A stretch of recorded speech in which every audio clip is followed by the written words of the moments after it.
Hey everybody, what is going on? I hope you guys are all doing well, and welcome to another tutorial video. In this video, I'm going to be showing you guys how you can change your currency on your Wix website. So let's get right into it. As you can see, currently I am on the dashboard for one of my Wix sites, and I'm going to go into the settings and change everything from there.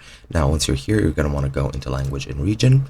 And here you'll see the option to change your regional information as well as your currency. So I'm gonna, for example, just go down and select whichever currency I want.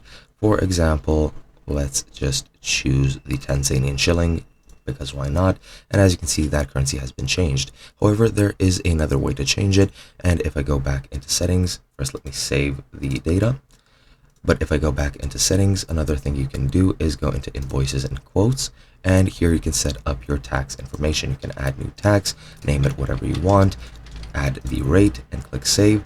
And now you have a tax, but that doesn't matter because as you can see here, you can change the currency of your general details. And let's see, for example, the Brazilian real, just like so. And as you can see, the changes have been saved successfully.